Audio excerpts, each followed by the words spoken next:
karon. Nangita og giya, kangipit dili nako makita ang dalan nga among giagian. Dili nako makita ang among aduna. Kahayag, tabang. Dakilang banhala sa sangkatauhan. Kami po ay nasa gitna ng kahalingan. Ako ay nakaranas ng matinding lamig dulot ng paglubog ng ating araw. Kami po ay nagsusumako na bigyan mo kami ng apoy. Apoy na nagbibigay sa amin ng init at liwanag. Apoy! Apoy! Apoy! Bigyan mo kami ng apoy. Ako ang espiritu ng silangan, na sugo ng dakilang bathala.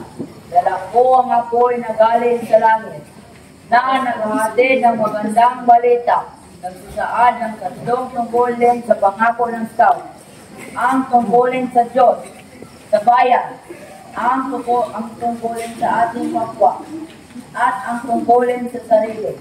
Ito ang tanging habilin na gawaing panuntunan sa pagsasabuhan ng dakilang simulahin ng scouting.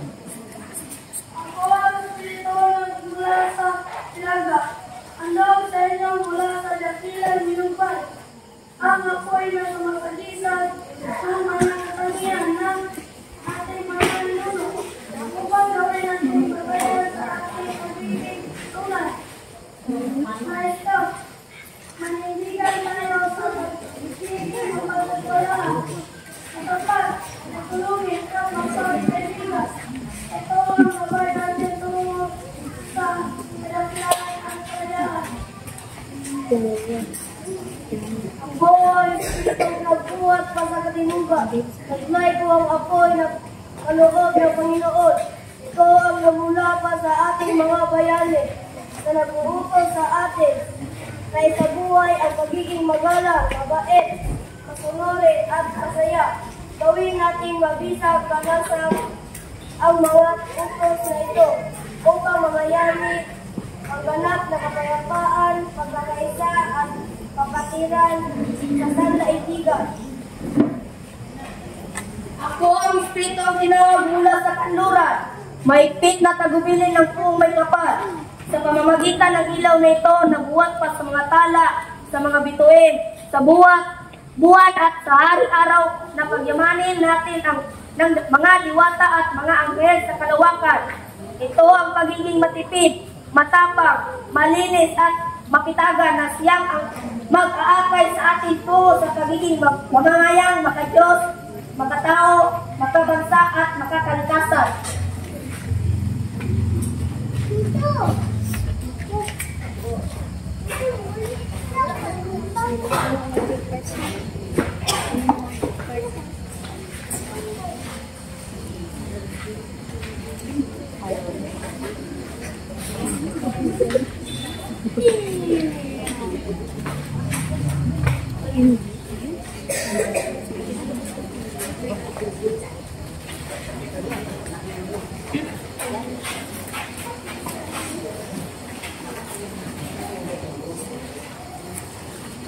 Mga kapatid,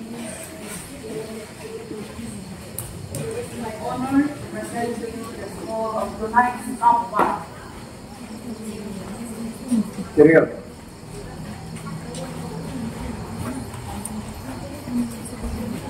I can see the program is well prepared.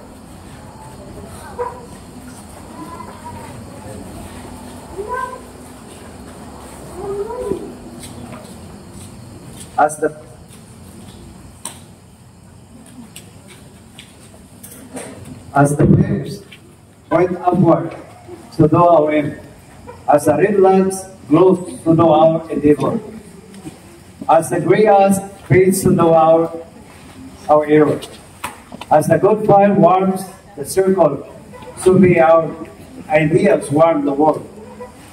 As the campfire church, I now declare this campfire program formally open.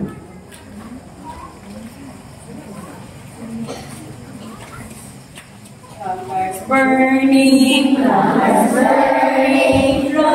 near,